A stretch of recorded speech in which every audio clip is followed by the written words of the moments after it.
ذہن میں تازہ کر لیجئے، سورہ بقرہ کا یہ 17واں اور 18واں رکوع ہے جو ابھی ہم نے پڑھا ہے، اور در حقیقت اس پر وہ نصف اول اس کا ختم ہو رہا ہے، وہ نصف اول سورہ بقرہ کا کہ جس میں یا تو خطاب براہ راست بنی اسرائیل سے ہے یا روئے سخن ان کی جانب ہے۔ اس کے بعد 19ویں رکوع کے آغاز سے خطاب امت مسلمہ سے شروع ہو جائے گا، یا ایھا الذین آمنوا استعینوا بالصبر والصلاۃ۔ ان 18 رکوعوں کی ہم یہ تقسیم بار بار دیکھ چکے ہیں کہ پہلے 4 رکوع تمہیدی ہیں، پھر 10 رکوع اور 2 آیات مزید یہ خطاب بنی اسرائیل پر مشتمل ہے، پھر 4 رکوع ہے جن کے لیے ہم نے ایک لفظ استعمال کیا، تحویلی رکوع ہے۔ یہ تحویل قبلہ ان کا موضوع ہے، اور در حقیقت تحویل قبلہ علامت ہے تحویل امامت کی، کہ وہ حضرت ابراہیم علیہ السلام سے جو وعدہ کیا گیا تھا، انی جاعلک للناس اماما قال ومن ذریتی قال لا ینال عہد الظالمین، وہ امامت الناس اب حضرت ابراہیم علیہ السلام کی نسل کی ایک شاخ سے منتقل ہو رہی ہے دوسری شاخ کو۔ 2000 برس تک بنی اسرائیل اس پر فائز رہے، جب سے انہیں تورات عطا کی گئی حضرت موسیٰ علیہ السلام کے دور نبوت و رسالت سے شروع ہو کر اور حضرت محمد صلی اللہ علیہ وسلم کی بعثت تک، یہ 2000 برس ہیں۔ پورے 2000 برس وہ سابقہ امت مسلمہ بنی اسرائیل اس مقام اور مرتبے پر فائز رہے۔ اب امت محمد صلی اللہ علیہ وسلم جو نبوت و رسالت محمدی کی بنیاد پر وجود میں آئی ہے، اب وہ منصب وہ مرتبہ اسے منتقل ہو رہا ہے، اور اس امامت کی منتقلی کے لیے بطور علامت ہے تحویل قبلہ، کہ وہ جو قبلہ رہا بیت المقدس یروشلم، اب وہ ہمیشہ کے لیے متروک ہو رہا ہے، اور اب ہمیشہ کے لیے اہل توحید کا قبلہ جو ہے وہ خانہ کعبہ ہے، مسجد حرام ہے، بیت اللہ ہے۔ اس کے ضمن میں ہم نے پہلی آیت پڑھ لی، سَيَقُولُ السُّفَهَاءُ مِنَ النَّاسِ مَا وَلَّاهُ مَنْ قِبْلَتِهِمُ الَّتِي كَانُوا عَلَيْهَا، ان قریب کہیں گے نادان ناسمجھ بے وقوف لوگوں میں سے کہ کس چیز نے ان کا رخ پھیر دیا اس قبلے سے جس پر یہ پہلے تھے، اس لیے کہ حضور نے ہجرت کے بعد 16 مہینے بیت المقدس کی طرف رخ کر کے نماز پڑھی۔ قُلْ لِلَّهِ الْمَشْرِقُ وَالْمَغْرِبُ، کہہ دیجئے مشرق و مغرب سب اللہ کے لیے ہے، یہدی من یشاء الی صراط مستقیم، وہ جس کو چاہتا ہے صراط مستقیم کی ہدایت نصیب فرماتا ہے۔ اس پر مجھے کچھ عرض نہیں کرنا ہے، اس پر ہم تفصیلاً گفتگو کر چکے ہیں۔ وَكَذَلِكَ جَعَلْنَاكُمْ أُمَّةً وَسَطًا لِتَكُونُوا شُهَدَاءَ عَلَى النَّاسِ وَيَكُونَ الرَّسُولُ عَلَيْكُمْ شَهِيدًا۔ کذالک میں اشارہ ہو رہا ہے کہ در حقیقت یہ تحویل قبلہ علامت ہے اب اس بات کی کہ وہ تحویل امامت ہو رہی ہے، جس کے لیے اے مسلمانوں ہم نے تمہیں ایک امت مسلمہ، امت وسط، خیر امت کی شکل دی ہے، یعنی یہ غرض تاسیس ہے تمہاری بحیثیت امت محمد، امت مسلمہ، تاکہ تم گواہی دو، حجت قائم کرو پوری نوع انسانی پر، اور ہمارے نبی ہمارے رسول محمد گواہی دے، حجت قائم کرے تم پر۔ اب اس کے بعد ساری بحث جو ہے وہ تحویل قبلہ کی ہے۔ یہ میں عرض کر چکا ہوں کہ یہ مسئلہ اگرچہ آج تو ہمیں محسوس ہوتا ہے کہ بڑی معمولی سی بات تھی، اس میں کون سی بڑی قیامت آ گئی تھی، لیکن واقعہ یہ ہے کہ جس وقت یہ واقعہ ہوا ہے تو اس کی بنیاد پر بڑا ایک مخالفانہ طوفان اٹھا دیا یہودیوں نے۔ یہودی 3 ان کے بڑے طاقتور قبیلے مدینے میں موجود تھے، اب تک وہ یہ محسوس کر رہے تھے، انہیں کچھ اطمینان تھا کہ یہ نئی امت جو ہے یہ ہماری تابع ہے، جبکہ یہ ہمارے ہی قبلے کی پیروی کر رہے ہیں، تو گویا کہ ہمارے کیمپ فالوورز ہیں، ہمارے ہی پیچھے چلنے والے ہیں، لہذا کوئی تشویش کی بات نہیں۔ اب جب کہ یہ نیا قبلہ ہو گیا تو اب ان کے کان کھڑے ہوئے کہ مسئلہ کچھ مختلف ہے، اب تو یہ ایک نئی امت جو ہے وجود میں آ گئی ہے۔ اس حوالے سے اب ان کے اندر وہ مخالفانہ طوفان ان کے اپنے دلوں میں جذباتی سطح پر اٹھا، اور پھر انہوں نے اس کو ایک مخالفانہ پروپیگنڈے کی شکل دے دی، جس کے نتیجے میں بہت سے مسلمان بھی سادہ فطرت لوگ وہ بھی متاثر ہو گئے، اس لیے کہ بظاہر دلیل بڑی قوی تھی کہ نماز جیسی اہم چیز جو کہ اصل یوں سمجھیے کہ رکن رکین ہے دین کا، ساری عبادات میں اولین عبادت جس کو وہ کہا گیا ہے کہ روز محشر کے جہاں گداز بود اولی پرسش نماز بود، اور اس کا قبلہ بدل گیا۔ اب اگر 16 مہینے جو ہم نے نمازیں پڑھی ہیں وہ قبلہ غلط تھا تو ہماری نمازیں ضائع ہو گئی، اور خاص طور پر جو لوگ اسی دوران میں فوت ہو گئے، چلیے ہمیں تو پھر بھی موقع مل گیا کہ ہم تلافی کر لیں، قضا دے دیں ان 16 مہینوں کی نمازوں کا، لیکن جو فوت ہو گئے ان کا کیا ہوگا؟ ان کا تو ایمان ہی جاتا رہا، اس لیے کہ نماز ہی اگر نہ ہوئی ان کی تو معلوم ہوا کہ نماز تو جڑ ہے، بنیاد ہے دین کی، ایمان کی، تو وہ تو گویا کہ بڑے گھاٹے میں رہے۔ اور یہ دین کیا ہوا کہ جس کا قبلہ ہی معین نہیں، ابھی شمال کی طرف رخ تھا، اب جنوب کی طرف رخ کر لو۔ تو یہ اتنا بڑا طوفان تھا اس وقت کہ اس کے آپ اندازہ کر سکتے ہیں ابھی جو تلاوت ہوئی ہے کتنی مرتبہ تکرار ہو رہی ہے۔ فَوَلِّ وَجْهَكَ شَطْرَ الْمَسْجِدِ الْحَرَامِ وَحَيْثُ مَا كُنتُمْ فَوَلُّوا وُجُوهَكُمْ شَطْرَهُ، پھر اس کے بعد فَوَلِّ وَجْهَكَ شَطْرَ الْمَسْجِدِ الْحَرَامِ، پھر اس کے بعد پھر فَوَلِّ وَجْهَكَ شَطْرَ الْمَسْجِدِ الْحَرَامِ وَحَيْثُ مَا كُنتُمْ فَوَلُّوا وُجُوهَكُمْ شَطْرَهُ، اور اس پر پھر مختلف اعتبارات سے بحث کر کے اس مخالفانہ پروپیگنڈے کی بھی نفی کی گئی، اس کا ازالہ کیا گیا، اور مسلمانوں کو تشفی دی گئی، تسلی دی گئی کہ تمہاری یہ ساری تشویش جو ہے یہ بے بنیاد ہے، اس کی کوئی حقیقت نہیں ہے۔ یہ چونکہ میں نے صرف اس لیے عرض کر دیا ہے کہ بار بار یہ بات آئے گی کہ اس مسئلے کی سنگینی جو ہے وہ آپ کے سامنے آ جائے، یہ بلا ضرورت تو بات نہیں ہو رہی، اس میں تو اضافہ کیجئے کہ 2 رکوع پہلے بھی یہ بات کہی گئی، للہ المشرق والمغرب فینما تولوا فثم وجہ اللہ، اصل میں تو اس پوری بحث کی تمہید وہاں سے شروع ہو گئی تھی، 14ویں رکوع سے شروع ہو گئی تھی، اور پھر 2 رکوعوں کے بعد پھر اس کا اعادہ ہوگا، لیس البر ان تولوا وجوہکم قبل المشرق والمغرب ولکن البر من آمن باللہ والیوم الاخر، یہ مشرق و مغرب کی طرف رخ کر لینا یہی نہیں ہے اصل نیکی، اصل نیکی کوئی اور شے ہے، سخن شناس نئی دل برا خطا ایجاز۔ تم اگر تشویش محسوس کر رہے تو اس لیے کہ حقیقت بر، نیکی کی اصل حقیقت ابھی تم پر منکشف نہیں ہوئی، تم نے ظواہر اور مظاہر کو اصل شے سمجھ لیا ہے، حالانکہ ظواہر اور مظاہر اپنی جگہ ان کی اہمیت ہے، لیکن یہ کہ اصل اہمیت تو وہ روح بر و تقویٰ ہے کہ جو پوری شخصیت میں سرایت کر جاتی ہے، اور پھر وہ انسانی شخصیت کا یہ حیولہ سامنے آتا ہے جو اس آیت بر میں، جو آیت سورۃ بقرہ کی 177 نمبر کی آیت ہے، ہمارے منتخب نصاب کا دوسرا سبق اس پر مشتمل ہے، وہ پورا ایک انسانی کردار کا حیولہ آ جاتا ہے۔ تو میں اس کی تشبیہ دیا کرتا ہوں کہ جیسے آپ یوں کھڑے ہو جائیں، دونوں ہاتھ اپنے پھیلا لیں، آپ کا پورا جسم درمیان میں ہے، تو یہ ہے در حقیقت وہ 2 رکوع، 17واں رکوع، 18واں رکوع جو ابھی میں نے تلاوت کیا، آپ نے سماعت فرمائے، یہ تو ہے اصل بحث، ان میں تو ہے ہی بحث پوری تحویل قبلہ کی، لیکن یوں ہاتھ کیجئے تو 2 رکوع پیچھے وہ پھر آیت موجود ہے کہ جہاں سے وہ بحث شروع ہوئی تھی، یعنی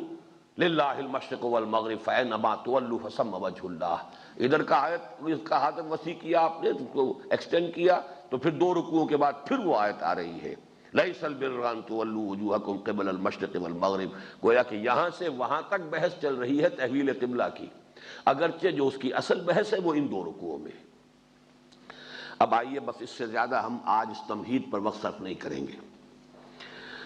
فرمایا وما جعلنا القبلۃ التی کنت علیہا، اور ہم نے نہیں ٹھہرایا تھا اس قبلے کو جس پر کہ اے محمد صلی اللہ علیہ وسلم آپ تھے، یعنی یہ 16 ماہ جو آپ کا قبلہ رہا ہے وہ ہم نے نہیں ٹھہرایا، نہیں قرار دیا، نہیں بنایا، الا لنعلم، مگر اس لیے کہ ہم دیکھیں،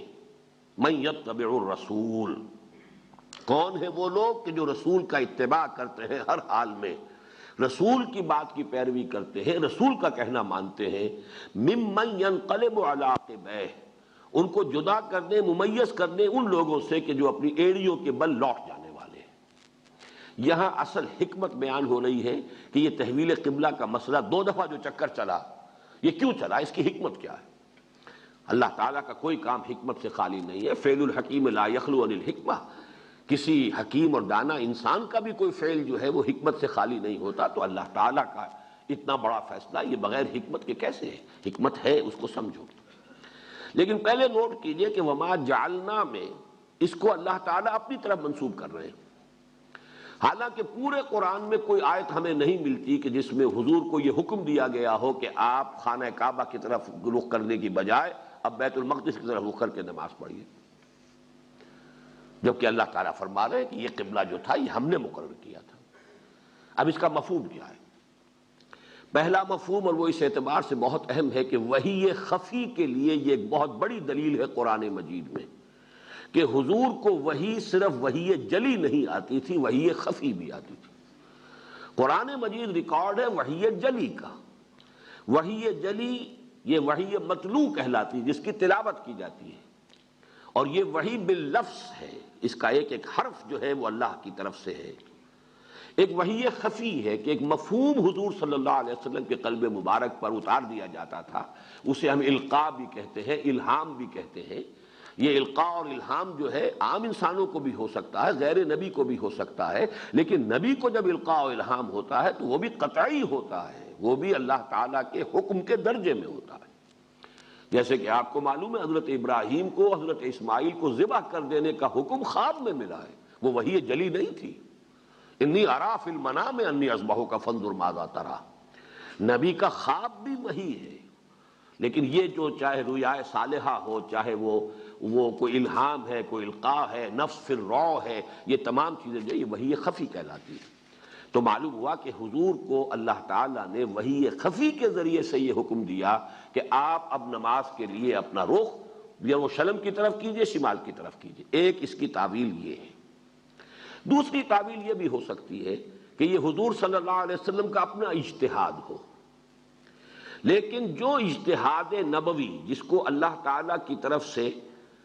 تسلیم کر لیا جائے، اس کو ریکگنائز کر لیا جائے، ایکنالج کر لیا جائے، وہ بھی گویا کہ اللہ کی طرف سے ہے۔ اس کو اصطلاح شریعت میں بلکہ حدیث، فن حدیث کی اصطلاح میں تقریر کہا جاتا ہے۔ حدیث کہتے ہیں ہم جس کو خبر کہتے ہیں،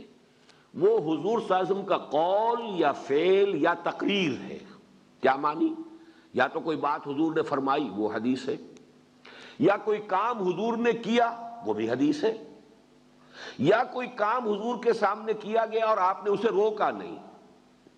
یہ بھی گویا کہ امپلائیڈ ہے ریکگنیشن، اور امپلائیڈ پرمیشن اس کے اندر ہو گئی کہ حضور کے سامنے ایک کام ہوا اور حضور نے اس تقریر کے معنی یہ ہے، یہاں پہ تقریر وہ نہیں ہے جو میں کر رہا ہوں، بلکہ تقریر برقرار رکھنا، کسی چیز کو اپنی جگہ پر قائم رکھنا۔ حضور نے کوئی کام، حضور کے سامنے کسی صحابی نے کوئی فعل کیا، کوئی کام کیا اور حضور نے اس پر نکیر نہیں کی، روکا نہیں، تو گویا کہ وہ بھی شریعت کا جز بن گئی، اب یہ وہ دلیل بن گئی۔ اگر غلط ہوتی تو حضور روک دیتے۔ اسی طرح حضور کے اجتہاد پر اگر اللہ کی طرف سے روک ٹوک نہ آئے، آپ کو منع نہ کیا جائے،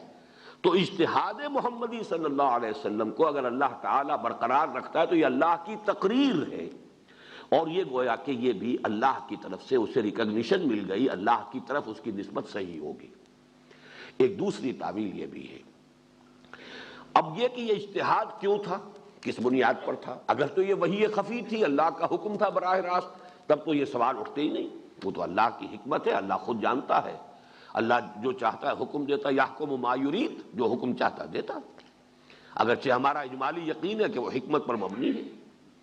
لیکن اجتہاد اگر حضور کا تھا جسے کہ اللہ تعالیٰ نے برقرار رکھا، اور تقریر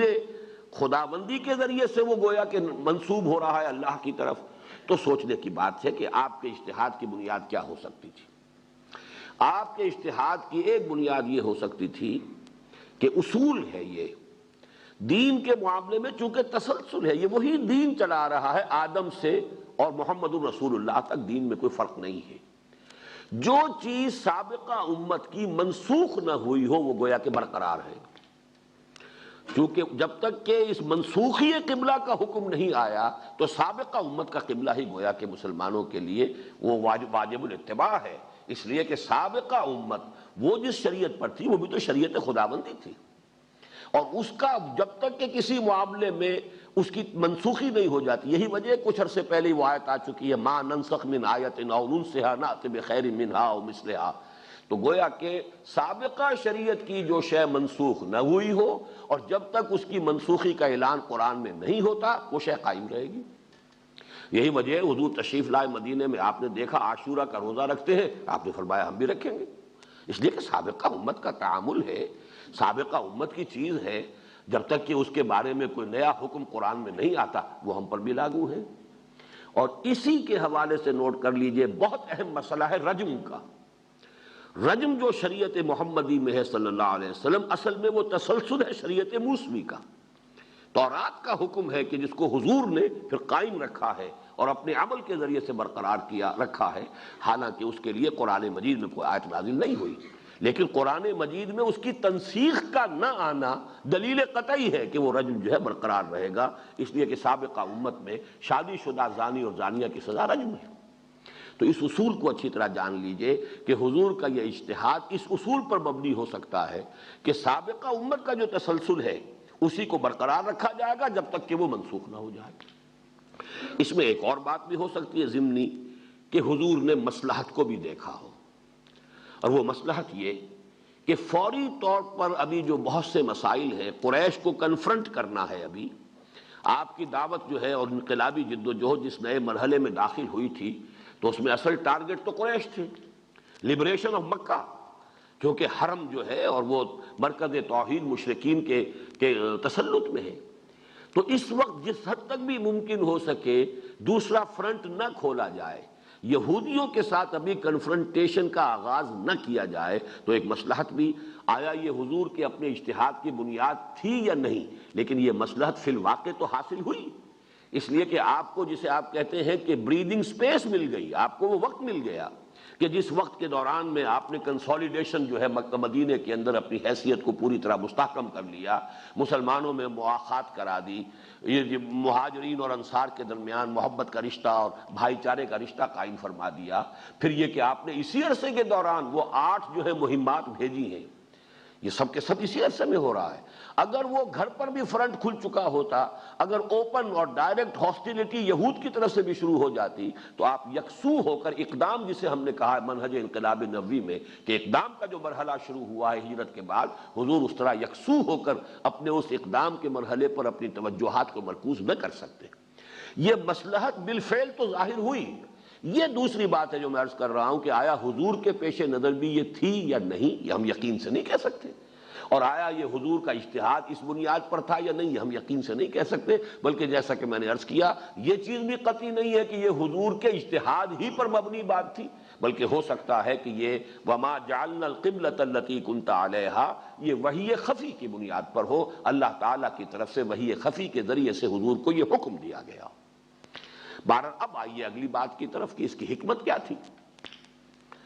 إِلَّا لِنَعْلَمَ مَنْ يَتَّبِعُ الرَّسُولَ مِمَّنْ يَنْقَلِبُ عَلَىٰ عَقِبَيْهِ، لِنَعْلَمَ کا ترجمہ میں نے کیا تاکہ ہم دیکھ لیں، تاکہ بات واضح ہو جائے، تاکہ کھل جائے، اس لیے کہ یہ اہل سنت کا جو عقیدہ ہے کہ اللہ تعالیٰ کو بدع نہیں ہوتا، یہ بدع کا لفظ استعمال کرتے ہیں اہل تشیع اور معتزلہ، ان کا عقیدہ یہ ہے کہ اللہ کو بدع بھی ہوتا ہے۔ کیا معنی؟ کسی شے کے وقوع میں آنے کے بعد علم ہونا۔ ہمارا عقیدہ یہ ہے کہ اللہ کو ہر شے ازل سے معلوم ہے، اس کا ازل مکمل، اس کا علم مکمل ہے ازل سے، کوئی شے بھی کسی شے کے وقوع کے بعد اس کے علم میں نہیں آتی، وہ پہلے سے جانتا ہے۔ لیکن یہ چونکہ بات جو ہے وہ جو عقلیت پرست لوگ ہیں یا عقلیت گزیدہ لوگ ہیں جو ریشنلزم کے مت والے ہیں، پھر ان کے لیے یہ چیز جو ہے قابل قبول نہیں ہے، آسانی سے ہضم نہیں ہو سکتی، پیلیٹیبل نہیں ہے، تو وہ کہتے ہیں نہیں ایسا بھی ہو، اور وہ ان کے لیے دلیل یہی ہے لنعلم، تاکہ ہم جانیں، تاکہ ہم دیکھیں، ہم ترجمہ کرتے ہیں تاکہ ہم دیکھیں، واضح کر دیں، اگرچہ لفظی ترجمہ وہی ہے تاکہ ہم جانیں، لنعلم من یتبع الرسول، ہم جان لیں کہ کون اتباع کرتا ہے رسول کی اور کون اپنی ایڑیوں کے بل لوٹ جاتا ہے۔ لیکن یہ کہ اہل سنت کا جو ترجمہ ہے وہ میں اس سے پہلے بھی ہمارے سورہ عنکبوت میں بھی یہ آتا ہے وَلَيَعْلَمَنَّ اللَّهُ الَّذِينَ آمَنُوا وَلَيَعْلَمَنَّ الْمُنَافِقِينَ، اللہ تو جان کر رہے گا اہل ایمان کو اور اللہ جان کر رہے گا منافقین کو، وَلَيَعْلَمَنَّ اللَّهُ الَّذِينَ صَدَقُوا وَلَيَعْلَمَنَّ الْكَاذِبِينَ، اللہ جان کر رہے گا جھوٹوں کو بھی اور اللہ جان کر رہے گا سچوں کو بھی۔ تو گویا کہ اللہ کو پہلے سے معلوم نہیں، یہ ترجمہ ہم نہیں کرتے، ہم اس کی ترجمانی کرتے ہیں کہ اللہ تعالیٰ ظاہر کر دینا چاہیے، دودھ کا دودھ پانی کا پانی جدا کر دینا چاہتا ہے، لِيُحِقَّ الْحَقَّ وَيُبْطِلَ الْبَاطِلَ، باطل کا باطل ہونا ثابت ہو جائے، حق کا حق ہونا ثابت ہو جائے، حجت قائم ہو سکے۔ تو یہ یہاں پر بھی ترجمہ کیجئے اِلَّا لِنَعْلَمَ، مگر ہماری حکمت یہ تھی کہ ہم ظاہر کر دیں، کھول دیں، لوگوں پر عیاں کر دیں،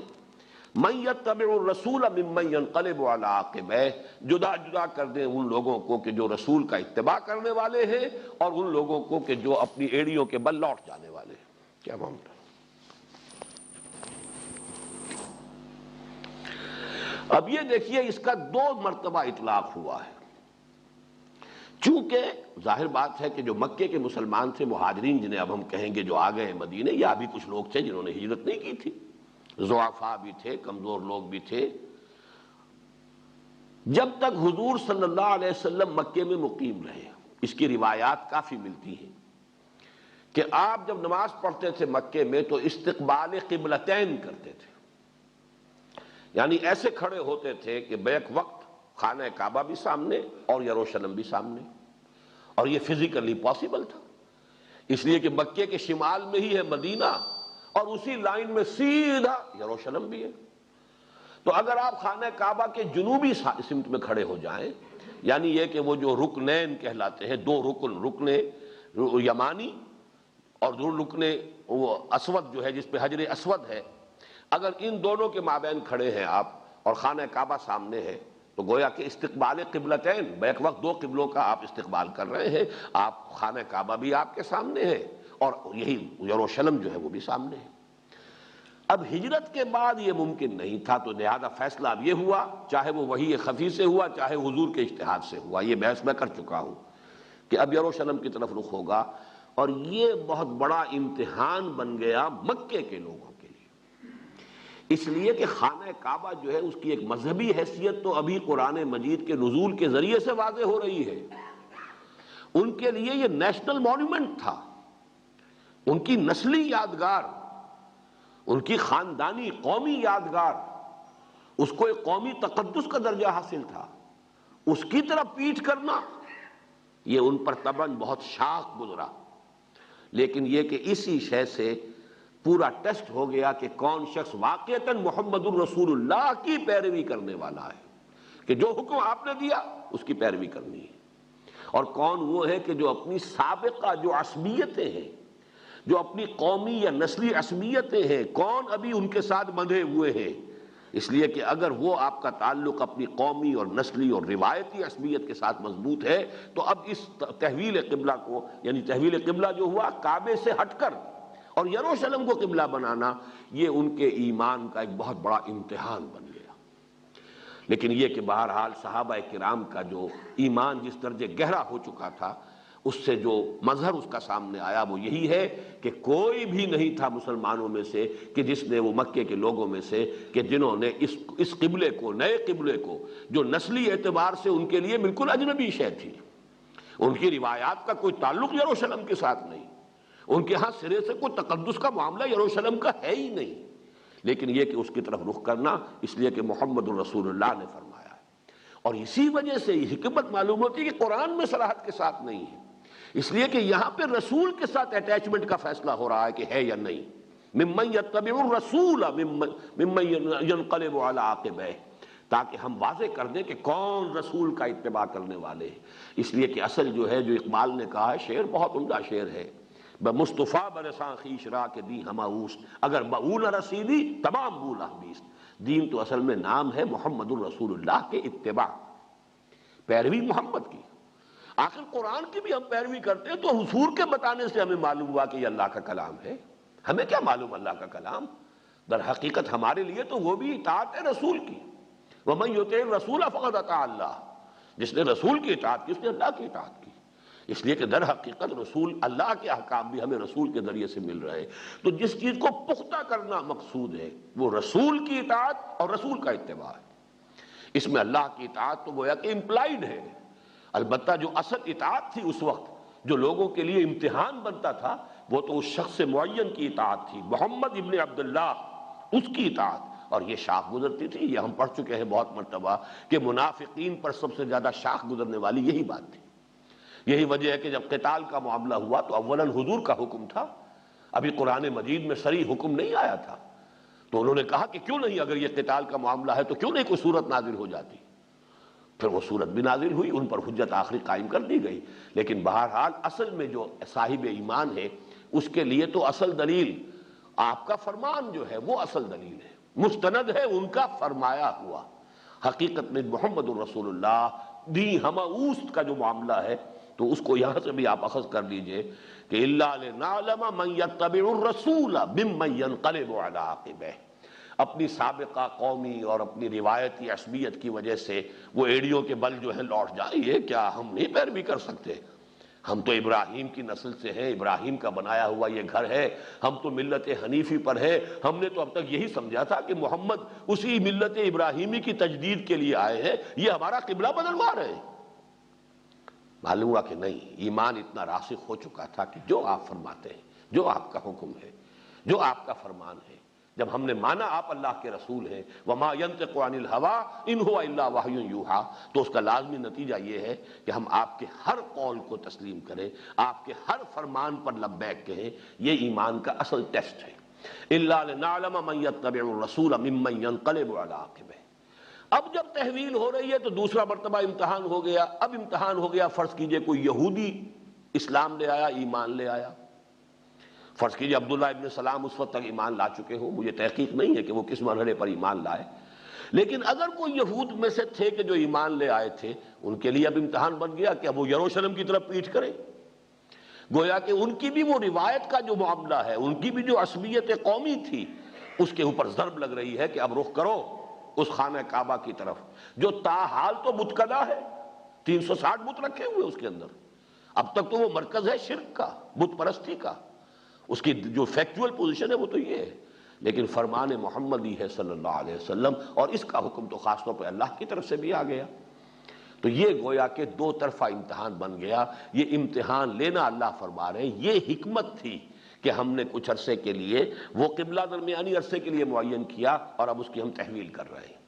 وَمَا جَعَلْنَا الْقِبْلَةَ الَّتِي كُنْتَ عَلَيْهَا إِلَّا لِنَعْلَمَ مَن يَتَّبِعُ الرَّسُولَ مِمَّن يَنقَلِبُ عَلَىٰ عَقِبَيْهِ وَإِن كَانَتْ لَكَبِيرَةً، اور یہ ان یہاں پر انا کے معنی میں ہے، اور یقیناً یہ بہت بڑی بات تھی، بہت بڑا امتحان تھا۔ یہ اصل میں بالکل اسی طرح کی بات ہے کہ جب حضرت ابراہیم علیہ السلام نے جب پیشانی کے بل لٹا لیا ہے حضرت اسماعیل علیہ السلام کو، تو جو اللہ تعالیٰ کی طرف سے پھر بات آئی ہے، بس ابراہیم بس واقع ان ھذا لہو البلاء المبین، یعنی ممتحن کی طرف سے شاباش کا اب اس سے زوردار انداز نہیں ہو سکتا کہ وہی واقعتاً امتحان بڑا کڑا تھا، اے ابراہیم شاباش ہے تمہیں کہ تم اس کڑے امتحان کے اندر بھی پورے اترے ہو۔ ان ھذا لہو البلاء المبین، یعنی یہ کہ ممتحن جو ہے اسے بس کرنی پڑی ہے، جس کا امتحان لیا جا رہا تھا اس نے تو اپنے اکلوتے بیٹے کی گردن کے اوپر چھری چلا دی۔ حکم کی فرما برداری تو پھر اس کا نام ہے۔ اذ قال له ربه اسلم قال اسلمت لرب العالمین فلما اسلما وتلہ للجبین، بالکل وہ بات یہاں کہی جا رہی ہے، یہ امتحان معمولی نہیں تھا۔ وَإِن كَانَتْ لَكَبِيرَةً، یقیناً یہ ایک بڑی بہت بڑی بات تھی، الا علی الذین ھدی اللہ، سوائے ان کے کہ جنہوں اللہ نے ہدایت دے دی ہو۔ یہاں یہ ہدایت کا لفظ آیا اس معنی میں جو سورہ تغابن میں ہے، وَمَن يُؤْمِن بِاللَّهِ يَهْدِ قَلْبَهُ، جو حقیقتاً ایمان رکھتا ہے اللہ پر، اللہ اس کے دل کو ہدایت دے دیتا ہے۔ ہدایت کس بات کی؟ تسلیم و رضا کی، سر تسلیم خم ہے جو مزاج یار میں آئے، جو حکم ہے حاضر،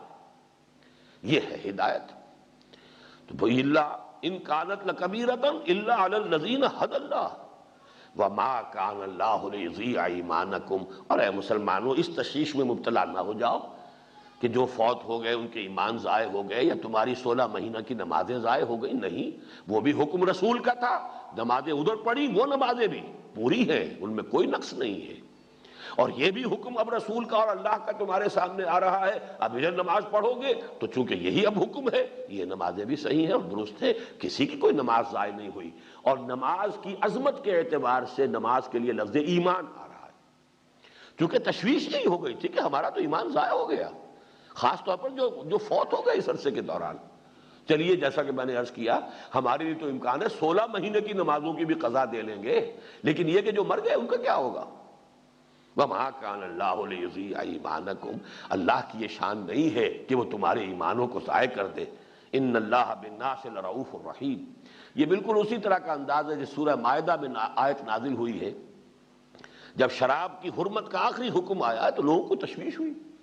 اگر ایسی بری شے تھی، حرام مطلق تھی، نجس شے تھی، تو ہم تو اب کسی کو 60 برس ہو گئے پیتے ہوئے، کسی کو 50 برس ہو گئے پیتے ہوئے، تو انہیں یہ احساس ہوا کہ ہمارے تو وجود کے ہر سیل کے اندر شراب داخل ہوئی ہوئی ہے، یہ نجاست جو ہے اس سے ہم کیسے پاک ہوں گے؟ تو اس تشویش کے ازالے کے لیے وہ آیت نازل ہوئی کہ کوئی نہیں، لیس علی الذین آمنوا وعملوا الصالحات جناح فیما طعموا، اب تک جو کچھ کھا پی چکے اس میں کوئی جناح نہیں، کوئی ان کے اوپر گناہ نہیں، کوئی ان پر الزام نہیں، جب تک کہ حرمت کا آخری حکم نہیں آیا تھا تم شرابیں پیتے رہے، کوئی حرج کی بات نہیں۔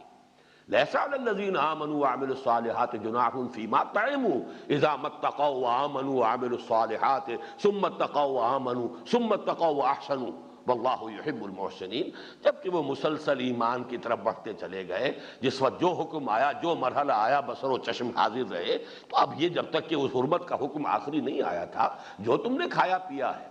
خنزیر کی حرمت کا بھی جب تک حکم نہ آیا ہو، اگر خنزیر بھی کھایا پیا ہے تو اس سے وہ کوئی تمہارے وجود کا جزو لازم نہیں بن گیا ہے، اس لیے کہ وہ اس وقت تک جب تک کہ حرمت کا حکم نہ آیا ہو اس وقت تک وہ حرام ہے ہی نہیں۔ لہذا کوئی تشویش جو ہے، یہ چنتا جو تمہیں ہو رہی ہے، اس کی کوئی ضرورت نہیں ہے، اس تشویش کو دور کر دو۔ وہی انداز یہ ہے، وَمَا كَانَ اللَّهُ لِيُضِيعَ إِيمَانَكُمْ إِنَّ اللَّهَ بِالنَّاسِ لَرَءُوفٌ رَحِيمٌ۔ اللہ تو انسانوں کے حق میں رؤوف ہے، رحیم ہے۔ وہ کیسے؟ ایسا معاملہ اس سے کیسے تم توقع کرتے ہو، اندیشہ رکھتے ہو کہ وہ ایسے خلوص کے ساتھ پڑھی ہوئی نمازیں ضائع کر دے گا؟ قَدْ نَرَىٰ تَقَلُّبَ وَجْهِكَ فِي السَّمَاءِ، یہاں کننا کا لفظ محذوف ہے، قد کننا نرا، یہاں قد آیا ہے صرف تاکید کے لیے، اصل میں کننا نرا، ہم دیکھتے رہے تھے، یہ در حقیقت ماضی استمراری کے لیے ہے۔ قد کننا نرا، ہم یقیناً دیکھتے رہے تھے اے نبی، تقلب وجہک فی السماء، آپ کے چہرے کا بار بار آسمان کی طرف اٹھنا، ایک حالت منتظرہ تاری تھی حضور پر صلی اللہ علیہ وسلم، کب یہ حکم آئے۔ یہ حالت منتظرہ، یہ آپ کا بار بار وحی کے انتظار میں، یہ آپ کی نگاہوں کا آسمان کی طرف اٹھنا، پہلے تو یہ دیکھیے کہ حضور کے ساتھ خطاب کا کیا انداز ہے، شفقت اور محبت اور عنایت اور التفات جسے کہتے ہیں۔ قد نرا تقلب وجہک فی السماء، ہم دیکھتے رہے یقیناً اے نبی، اے محمد، آپ کے چہرے کا بار بار آسمان کی طرف اٹھنا۔ فَلَنُوَلِّيَنَّكَ قِبْلَةً تَرْضَاهَا، تو ہم لازماً تحویل کر دیں گے، پھیر دیں گے اس قبلے کی طرف جو آپ کو پسند ہے۔ فَوَلِّ وَجْهَكَ شَطْرَ الْمَسْجِدِ الْحَرَامِ، تو لو اب پھیر دو اپنے رخ کو مسجد حرام کے رخ پر، اس کی جانب۔ وَمِنْ حَيْثُ وَحَيْثُ مَا كُنْتُمْ فَوَلُّوا وُجُوهَكُمْ شَطْرَهُ، پہلے چونکہ صیغہ واحد میں حضور سے خطاب تھا، اب یہاں امت مسلمہ کو جمع کے صیغے میں، اور جہاں کہیں بھی اے مسلمانوں تم ہو اسی کی طرف اپنا رخ کیا کرو نماز میں۔ وَمَا اللَّهُ وَإِنَّ الَّذِينَ أُوتُوا الْكِتَابَ لَيَعْلَمُونَ أَنَّهُ الْحَقُّ مِنْ رَبِّهِمْ وَمَا اللَّهُ بِغَافِلٍ عَمَّا يَعْمَلُونَ، اور جن لوگوں کو کتاب دی گئی تھی وہ خوب جانتے ہیں کہ یہ حق ہے ان کے رب کی طرف سے، اور اللہ غافل نہیں ہے اس سے جو کچھ وہ کر رہے ہیں۔ اب یہاں بھی جو ایک مسئلہ ہے وہ یہ کہ حضور کیوں منتظر تھے، بار بار کیوں آپ کی نگاہ اٹھ رہی تھی؟ اس کی تعویلات یہ ہو سکتی ہیں کہ ایک تو بر بنائے طبع، حضور کو بھی جو کعبے کے ساتھ محبت تھی، جب ہجرت کے لیے روانگی کے وقت جو ہے آپ لپٹے ہیں کعبے کے ساتھ، آپ نے فرمایا اے کعبہ مجھے تجھ سے بڑی محبت ہے لیکن کیا کروں، یہاں کے لوگ مجھے رہنے نہیں دے رہے، تو آپ پر شاک گزر رہی تھی یہ کعبے کی مفارقت جس کو کہنا چاہیے۔ تو اب یہ کہ وہ آپ کی محبت طبعی محبت، یہ طبعی محبت نسلی بھی ہو سکتی ہے، آخر طبع انسانی ہے۔ اگر ایک آپ کے شیر خوار بچے کا عالم نزع جو تھا اس کے اندر آپ کی آنکھوں سے آنسو آ گئے تھے تو یہ کوئی منافی نہیں ہے، یہ طبع بشری ہے، یہ ایک فطرت انسانی ہے۔ تو خود اس کے ساتھ وہ ایک محبت، پھر یہ محبت اس علم کی بنیاد پر بھی کہ آپ کو معلوم ہے،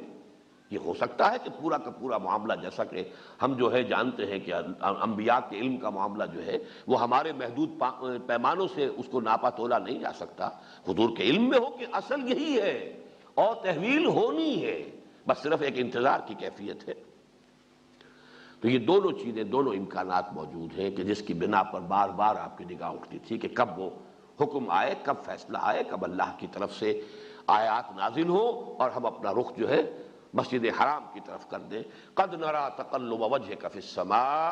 فَلَنُوَلِّيَنَّكَ قِبْلَةً تَرْضَاهَا، اس میں بھی بڑی عنایت ہے، جو آپ کو پسند ہے، جس سے آپ راضی ہیں۔ فَوَلِّ وَجْهَكَ شَطْرَ الْمَسْجِدِ الْحَرَامِ، تو اب پھیر دیجئے اپنے چہرے کو مسجد حرام کے رخ پر۔ وَحَيْثُ مَا كُنْتُمْ، اور یہ صرف محمد کے لیے نہیں ہے حکم، اے امت صلی اللہ علیہ وسلم، اے امت محمد، فَمِنْ حَيْثُ مَا كُنْتُمْ فَوَلُّوا وُجُوهَكُمْ شَطْرَهُ، اب یہ مستقل ہے ابد الآباد تک کے لیے، جہاں کہیں بھی تم ہو، مشرق میں ہو، مغرب میں ہو، شمال میں ہو، جنوب میں ہو، ایشیا میں ہو، یورپ میں ہو، امریکہ میں ہو، کہیں ہو، اپنا رخ تمہیں کرنا ہے اسی مسجد حرام کی طرف۔ وَإِنَّ الَّذِينَ أُوتُوا الْكِتَابَ لَيَعْلَمُونَ أَنَّهُ الْحَقُّ مِنْ رَبِّهِمْ، اس پر میں بار بار حوالہ دے چکا ہوں، مولانا فرائی رحمۃ اللہ علیہ کی کتاب الرأی الصحیح فی من هو الذبیح، اور جس کا ترجمہ کیا مولانا اصلاحی صاحب نے، ذبیح کون ہے کے عنوان سے وہ چھپی تھی کتاب، اب بھی کہیں مل سکتی ہے۔ اس میں ثابت کر دیا ہے کہ تورات سے بھی یہی پتہ چلتا ہے کہ اصل قدیم قبلہ یہی ہے۔ قرآن تو صراحت سے کہتا ہے ان اول بیت وضع للناس للذی ببکۃ مبارکا وہدی للعالمین، تو پہلا گھر ہے جو بنا ہے، لہذا ہمیشہ سے قبلہ وہی ہے، قبلہ اول وہی ہے۔ یہ ہمارے ہاں قبلہ اول جو ہے کہہ دیا جاتا ہے کبھی مسجد اقصیٰ کو، یہ بات غلط ہے۔ مسجد اقصیٰ کہہ لیجئے، یروشلم کہہ لیجئے، جو بھی ہیکل سلیمانی کہیے، ٹیمپل آف سولومن، اس کی تو تعبیر ہوئی ہے حضرت ابراہیم علیہ السلام کے بعد کم سے کم 600 سال کے بعد۔ تو یہ تو معاملہ یوں سمجھیے کہ بہت ہی بعد کی شے ہے۔ تو حضرت ابراہیم بھی معمار ثانی ہے اس کعبے کے۔ یہ کعبہ کا تو میں نے جیسا کہ وضاحت سے عرض کر چکا ہوں، حضرت آدم اور حضرت شیس وہ باپ بیٹا در حقیقت اس کے اصل معمار اول ہیں۔ حضرت ابراہیم اور حضرت اسماعیل یہ باپ بیٹا اس کے معمار ثانی ہیں۔ تو یہ کہ اہل کتاب اس سے واقف ہیں، ان کے علماء جانتے تھے۔ وہ جب وہ اپنا جو وہ صحرا کے اندر جب صحرا نوردی کر رہے تھے صحرائے تیہ میں، تب بھی اپنا خیمہ جو عبادت گاہ قربان گاہ کا خیمہ ایسے لگاتے تھے کہ اس کا رخ جو ہے وہ جنوب کی طرف ہوتا تھا، خانہ کعبہ کی طرف ہوتا تھا۔ اور حضرت موسیٰ کے تذکرے میں قرآن مجید سے جو ہمیں ثبوت ملتا ہے وَجَعَلُوا بُيُوتَكُمْ قِبْلَةً، اپنے گھر ہی قبلہ رخ بنا لو۔ تو مسجدیں تو نہیں بنا سکتے، آل فرعون جو ہے وہ تمہارے لیے رکاوٹ بنیں گے، رکاوٹ ڈالیں گے، اپنے گھر ہی قبلہ رخ بناؤ۔ لیکن بہرحال نماز قائم رکھو، چاہے گھروں کے اندر کرو۔ جیسے حضور بہت عرصے تک مکے میں وہ دار ارقم کے اندر نماز ادا کرتے رہے باجماعت مسلمانوں کے ساتھ، خانہ کعبہ میں آ کے نماز ادا کرنا ممکن نہیں تھا۔ بہرحال اس کو ذہن میں رکھیے کہ یہ لوگ خوب جانتے ہیں کہ یہ حق ہے، انہ الحق من ربہم وما اللہ بغافل عما یعملون، یعنی یہ جو مخالفانہ پروپیگنڈا کر رہے ہیں، جو طوفان انہوں نے اٹھا دیا ہے، اللہ کو خوب معلوم ہے، وہ بھی جانتے ہیں کہ اصل حقیقت یہی ہے، اصل قبلہ یہی ہے، قدیم قبلہ یہی ہے۔ یہ تو عارضی تھا ایک قبلہ کے جو بنا تھا یروشلم کا، لیکن یہ کہ یہ اب اگر وہ اس کی مخالفت کر رہے ہیں، جانتے بوجھتے کر رہے ہیں، تو اللہ تعالیٰ ان کی ان تمام حرکتوں سے ناواقف نہیں ہے۔ وَلَئِنْ أَتَيْتَ الَّذِينَ أُوتُوا الْكِتَابَ بِكُلِّ آیَةٍ مَا تَبِعُوا قِبْلَتَكَ، اور اے نبی چاہے آپ تمام دلائل پیش کر دیں ان اہل کتاب کو جن کو کتاب دی گئی تھی، تمام نشانیاں پیش کر دیں، یہ آپ کے قبلے کی پیروی کرنے والے نہیں ہیں۔ یہ ہم پہلے بھی پڑھ چکے ہیں، آیت آ چکی ہے لن ترضى عنك اليهود ولا النصارى حتى تتبع ملتهم۔ اے نبی آپ کتنی ہی پیمپرنگ فرما لیں، کتنی ہی ان کے ساتھ جو ہے وہ مدارات کا رویہ اختیار کر لیں، یہ کبھی راضی نہیں ہوں گے یہ یہود اور نصارہ آپ سے، جب تک کہ آپ ان کی ملت کی پیروی نہیں کریں گے، ان کے تابع نہیں ہوں گے، نہیں مانیں گے۔ وہی بات یہاں ہے وَلَئِنْ أَتَيْتَ الَّذِينَ أُوتُوا الْكِتَابَ بِكُلِّ آیَةٍ مَا تَبِعُوا قِبْلَتَكَ وَمَا أَنْتَ بِتَابِعٍ قِبْلَتَهُمْ، اور نہ ہی آپ ہیں پیروی کرنے والے ان کے قبلے کی۔ کیوں؟ اس لیے کہ یہ حق آپ کے اوپر اللہ تعالیٰ کی طرف سے منکشف ہو چکا، اللہ کا حکم آ چکا، اب آپ اس کی پیروی کرنا آپ کے لیے کوئی امکان نہیں۔ وَمَا بَعْضُهُمْ بِتَابِعٍ قِبْلَةَ بَعْضٍ، اور نہ وہ ایک دوسرے کے، ان میں سے بعض پیروی کرنے والے ہیں بعض کے قبلے کی۔ اس کی وضاحت میں پہلے کر چکا ہوں کہ اگرچہ یروشلم شہر کی حیثیت سے اور ہیکل سلیمانی اس عمارت کی حیثیت سے یہود اور نصارہ دونوں کے لیے متبرک تھا، لیکن یہ ہے کہ اس کے بھی شرقی اور غربی کونے کے اندر ان کے قبلے کا اختلاف تھا۔ کیونکہ حضرت مریم نے جو اعتکاف کیا تھا مکاناً شرقیہ، اور وہاں پر جو ہے ان کا جو معاملہ ہوا ہے فرشتے کے ساتھ جو سورہ مریم کے اندر جس کا تذکرہ موجود ہے، لہذا عیسائی وہ شرقی گوشے کو اپنا قبلہ مانتے ہیں ہیکل کے، اور یہودی غربی کو جو اس کا گوشہ ہے اسے اپنا قبلہ مانتے ہیں۔ اب ظاہر بات ہے کہ دوسرے شہروں سے تو اس میں فرق نظر نہیں آئے گا، لیکن جب عین وہ ہیکل میں ہوں گے تب تو زمین و آسمان کا فرق ہو جائے گا نا۔ یہ جو معاملہ ہے کہ ہم خانہ کعبہ میں جب پہنچے ہوتے ہیں مسجد حرام میں، تو سب کا رخ جو ہے وہ اسی بیت اللہ کی طرف ہے، سرکل ہے، ایک سرکل ہے، پھر دوسرا سرکل ہے، پھر تیسرا سرکل ہے جو، لیکن وہاں تو یہ نہیں ہوگا۔ یہودیوں کا رخ ہوگا غربی گوشے کی طرف، جانب غرب، عیسائیوں کا رخ ہوگا شرقی گوشے کی طرف، تو عین ہیکل میں تو ان کے قبلے جدا ہو گئے۔ چاہے یورپ سے اگر کوئی وہ عبادت کریں گے تو یروشلم تو ایک ہی ڈائریکشن ہے، اس کے وہ ہیکل کا مشرق اور ہیکل کا مغرب، فاصلے سے تو اس میں کوئی فرق نظر نہیں آئے گا، لیکن عین جب ہیکل میں ہوں گے، اور ہیکل اب بننے والا ہے، بن کر رہے گا، یہ تھرڈ ٹیمپل اسے وہ کہتے ہیں، اب تھرڈ ٹیمپل اس کی کنسٹرکشن اب ہونے والی ہے۔ پہلا ٹیمپل وہ تھا کہ جو بنایا تھا حضرت سلیمان نے علیہ الصلوۃ والسلام، جس کو کہ پھر برباد کیا اور منہدم کیا اور ریز ٹو دی گراؤنڈ کی حد تک جو ہے وہ نبوکدنضر نے کیا۔ سیکنڈ ٹیمپل اس کے بعد پھر بنا ہے حضرت عزیر علیہ السلام کے زمانے میں، وہ سیکنڈ ٹیمپل تھا، اسے گرایا ٹائٹس رومی نے سن 70 عیسوی میں۔ اب یہ تھرڈ ٹیمپل ہوگا، سن 70 عیسوی سے لے کر 1924 برس ہو چکے ہیں، ان کا وہ ہیکل سلیمانی زمیں بوس ہے۔ اب تھرڈ ٹیمپل، اب جب اسرائیلی ریاست بن گئی، یروشلم پر قبضہ مستحکم ہو گیا، اب سارے عرب ممالک جو ہے ان سے صلح کر رہے ہیں، اب ان کے لیے کوئی رکاوٹ نہیں، وہ اب یروشلم کے اندر مسجد اقصیٰ وہ کسی بہانے سے گرا دیں گے، کوئی آرٹیفیشل زلزلہ لے آئیں گے، کوئی جنونی تھے انہوں نے آگ لگا دی، ہم کیا کریں؟ ایک جنونی تھا جس نے کہ مسجد خلیل میں گھس کر کتنے افراد کو جو ہے ہلاک کر دیا، شہید کر دیا، ایسے کوئی جنونی آ گیا تھا، ایک مرتبہ پہلے آگ لگا دی تھی۔ کوئی فینیٹکس ہے، فنڈامنٹلسٹ ہے، انہوں نے یہ کام کر دیا، گرا دیا ہے، کوئی دھماکہ کر دیا ہے۔ بہرحال اس کے لیے بہانہ تراشنا کوئی مشکل کام نہیں ہے، وہ کام اب انہیں کرنا ہے، اور جہاں تک مجھے اندازہ ہے میکسیمم 2-2.5 سال کا وقفہ ہے اس میں، اس کے بعد یہ بالفعل کام ہونا ہے۔ Third temple is to be built, لیکن اس ٹیمپل میں جب جائیں گے یہودی اور عیسائی، اب ان کا اتحاد ہے اس وقت، وہاں ان کے قبلے کا فرق ہو جائے گا، اگرچہ فاصلے سے ان کا قبلہ ایک ہی ہے، یروشلم ایک ہی شہر ہے اور ٹیمپل آف سولومن جو ہے وہ ایک ہی عمارت ہوگی۔ وَلَئِنِ اتَّبَعْتَ أَهْوَاءَهُم مِّن بَعْدِ مَا جَاءَكَ مِنَ الْعِلْمِ إِنَّكَ إِذًا لَّمِنَ الظَّالِمِينَ، اور اے نبی اگر آپ نے ان کی خواہشات کی پیروی کی اس کے بعد کہ آپ کے پاس یہ العلم آ گیا ہے، ہمارا حکم آ گیا ہے، اب اگر آپ صرف ان کو راضی کرنے کے لیے، وہ جو میں نے عرض کیا کہ عین ممکن ہے کہ مصلحت حضور کے سامنے یہ رہی ہو، اور آپ کا اجتہاد اگر یہ تھا تو اس کا ایک امکانی جو ہے اس اجتہاد کی بنیاد یہ ہو سکتی ہے کہ یہودیوں کے ساتھ معاملہ ابھی ایسا کیا جائے کہ کوئی ڈائریکٹ کنفرنٹیشن ان سے شروع نہ ہو،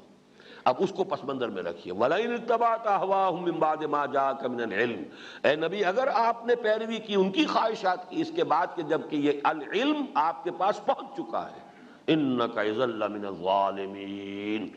تو پھر آپ خود ظالموں میں سے ہو جائیں گے، معاذ اللہ، اللہ کے حکم کی نافرمانی کریں گے۔ مصلحت اگر تھی بھی تو اس وقت تک کے لیے ٹھیک تھی جب تک کہ اللہ کی طرف سے حکم نہیں آیا، شراب کا پینا تھا اس وقت تک کے لیے کنڈول ہو جائے گا جب تک کہ اس کی آخری حرمت کا حکم نہیں آیا، اب اس کے بعد کوئی حکم اگر شراب پیتا ہے تو وہ مجرم ہے، وہ گناہ گار ہے، اسے اس کی سزا ملے گی۔ اس اعتبار سے اب یہ دیکھیے الفاظ سخت ہے، لیکن حضور کے ساتھ خطاب میں یہ الفاظ کی سختی کیوں آ رہی ہے؟ اصل مخاطب وہ مسلمان ہے۔ اگر تمہیں اب ایمان ہے اللہ پر، اور اگر تمہارا یقین ہے کہ محمد اللہ کے رسول ہے اور یہ قرآن اللہ کی طرف سے نازل ہو رہا ہے، تو اب اگر اس کے باوجود وہ تمہاری خواہشات کی پیروی کریں گے تو وہ تو گویا کہ خود اللہ کے نافرمانوں میں شامل ہو گئے۔ إِنَّكَ إِذًا لَّمِنَ الظَّالِمِينَ، اب ان کے لیے یہ قطعاً ممکن نہیں۔ اب وہ بات جو ہے زیادہ کلیئر ورڈز میں آ رہی ہے کہ ان کو خوب معلوم ہے کہ یہی قبلہ حق ہے۔ الذین آتیناہم الکتاب یعرفونہ کما یعرفون ابناءہم، یہ یعرفونہ میں جو ضمیر مفعولی ہے، پہچانتے ہیں اس کو، اس کا رخ حضور کی ذات کی طرف بھی ہو سکتا ہے کہ آپ کو پہچانتے ہیں کہ آپ اللہ کے نبی ہیں، اس کا رخ جو ہے قرآن کی طرف بھی ہو سکتا ہے کہ جانتے ہیں کہ قرآن حق ہے، اور یہاں پر چونکہ یہ سیاق و سباق میں قبلے کی بات آ رہی ہے، یہ اس قبلے کی طرف بھی ہو سکتا ہے کہ ان لوگوں کے علم میں ہے۔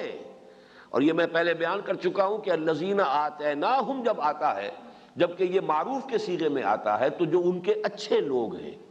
جو ان کے حق پسند لوگ ہیں، جو ان میں بہتر لوگ تھے نسبتاً، ان کی طرف اشارہ ہوتا ہے۔ اور جب الذین اوتوا الکتاب مجہول کا صیغہ ہوتا ہے تو جو ان کے اشرار تھے، جو ان کے فساق و فجار تھے، جو کہ حق کے پہچاننے کے اندر کوتاہی کر رہے تھے، وہ ان کی طرف اشارہ ہوتا ہے۔ مقام ضم میں جب ہوگا تو مجہول میں ہوگا الذین اوتوا الکتاب، جو کتاب دیے گئے۔ مقام مدح میں کہیں مقام آئے گا تو وہ معروف میں آئے گا الذین آتیناہم الکتاب، وہ لوگ جنہیں ہم نے کتاب عطا فرمائی ہے۔ لَيَعْلَمُونَ أَنَّهُ الْحَقُّ مِن رَبِّهِمْ، لام یہاں پر تاکید کے لیے ہے، خوب پہچانتے ہیں۔ يَعْرِفُونَهُ كَمَا يَعْرِفُونَ أَبْنَاءَهُمْ، ایسے پہچانتے ہیں اس کو جیسے کہ اپنے بیٹوں کو پہچانتے ہیں۔ وَإِنَّ فَرِيقًا مِّنْهُمْ لَيَكْتُمُونَ الْحَقَّ وَهُمْ يَعْلَمُونَ، لیکن ان میں سے بھی ایک گروہ ہے ایسا کہ جو جانتے بوجھتے حق کو چھپا رہا ہے۔ الحق من ربک فلا تکونن من الممترین، لیکن اب یہ حق آ گیا ہے اے مسلمانوں یا اے نبی آپ کے رب کی طرف سے، تو ہرگز ہرگز مت بنیے اس میں کوئی بھی شک کرنے والے۔ ظاہر بات ہے کہ محمد الرسول اللہ صلی اللہ علیہ وسلم کو کسی شک کا کوئی امکان نہیں، لیکن خطاب یہاں بظاہر حضور سے حقیقت میں ان مسلمانوں سے ہو رہا ہے جن کو کہ اس تحویل قبلہ پر تشویش پیدا ہو گئی تھی۔ وَلِكُلٍّ وِجْهَةٌ هُوَ مُوَلِّيهَا، اب یہاں پھر قبلے کی جو بنیادی حکمت ہے اس کے پر گفتگو ہو رہی ہے۔ ہر ایک کے لیے کوئی ہدف ہوتا ہے، وجہ چہرہ جدھر کیا جائے، جدھر رخ اختیار کیا جائے، ہوا مولیہا، وہ اسی کی پیروی کرنے والا ہے، اسی کا اتباع کرنے والا ہے۔ گویا کہ یہ کہ ہر امت کے لیے ایک مرکز، جیسے کہ اب یہ یہود کے لیے یروشلم ہے، یہ اے مسلمانوں جو قبلہ اہل توحید ہے وہ یہ خانہ کعبہ ہے۔ لیکن یہاں سے بات کا رخ بڑے مانوی انداز کے اندر، جو مانوی حقیقت ہے اس کی طرف پھیرا جا رہا ہے۔ فاستبقوا الخیرات، یعنی جیسے کہ کہیں دوڑ لگتی ہے تو کوئی نشان مقرر کر لیا جاتا ہے کہ وہاں تک پہنچنا ہے، جو پہلے جا کر ہاتھ لگا دے گا وہ جیت گیا۔ تو استباق کہتے ہیں دوڑنا ایک دوسرے سے آگے نکلنے کے لیے، سبقہ آگے نکل جانا، استباق باب افتعال ہو گیا اور اس میں مقابلہ ہے۔ تو مسلمانوں تم دوڑ لگاؤ نیکیوں کی طرف، نیکی جو ہے وہ تمہارا ہدف بن جائے، تم ایک دوسرے سے آگے نکلو، ایک دوسرے سے آگے نکلنے کی کوشش کرو، لیکن تمہارا یہ مقابلہ، تمہاری یہ مسابقت جو ہے وہ دنیا کے لیے نہ ہو، مال و دولت کے لیے نہ ہو، یہ وہ مانوی حقیقت کی طرف کہ تمہارا رخ مانند تو ہونا چاہیے خیرات، حسنات، نیکیوں کی طرف۔ باقی یہ کہ ایک مادی اور ظاہری بھی قبلہ ہوتا ہے وہ اب تمہارے لیے طے ہو چکا، اور الوحی الہی نے اس کے لیے فیصلہ کر دیا ہمیشہ کے لیے، وہ خانہ کعبہ ہے۔ البتہ تمہارا مانوی قبلہ وہ تو نیکیاں، بھلائیاں، حسنات، تقوی، بر، یہ ہے جو در حقیقت تمہارا اصل قبلہ ہے، جس کی طرف کہ تمہیں دوڑ لگانی ہے، جس کی طرف بڑھنے میں ایک دوسرے سے مسابقت کرو اور مقابلہ کرو۔ اینما تکونوا یأت بکم اللہ جمیعا، اور پھر جہاں کہیں بھی تم ہوگے اللہ تعالیٰ تم سب کو لے آئے گا، جمع کر دے گا۔ وہ یوم الحشر جو ہے وہ آ کر رہے گا، ذالک یوم التغابن، وہ جو ہار اور جیت کے فیصلے کا دن ہے، کون جیتا کون ہارا، کون پیچھے رہ گیا، کون آگے نکل گیا، کون متقدم ہوا اور کون متاخر ہوا، یہ سب چیزیں جو ہیں اس وقت طے ہو جائیں گی، تمہیں جمع کر دے گا۔ ان اللہ علی کل شیء قدیر، یقیناً اللہ تعالی ہر چیز پر قادر ہے۔ اب پھر دیکھیے اس معاملے کی اہمیت میں بیان کر چکا ہوں، کس تکرار کے ساتھ اب اس بات کو جو ہے بیان کیا جا رہا ہے۔ وَمِنْ حَيْثُ خَرَجْتَ فَوَلِّ وَجْهَكَ شَطْرَ الْمَسْجِدِ الْحَرَامِ، جہاں سے بھی نکلو، یعنی یہ جو قبلہ ہے یہ سفر اور حضر دونوں کا ہے، کہیں سفر میں ہو تب بھی یہی ہے، مِنْ حَيْثُ خَرَجْتَ فَوَلِّ وَجْهَكَ شَطْرَ الْمَسْجِدِ الْحَرَامِ، جہاں کہیں بھی ہو۔ بہرحال اسی لیے یہ ہمارے ہاں فقہی طور پر لازم ہے، آپ کہیں بھی ہو نماز شروع کرتے ہوئے پوری اپنی حد تک کوشش کرنی چاہیے کہ قبلے کی طرف آپ کا رخ ہو۔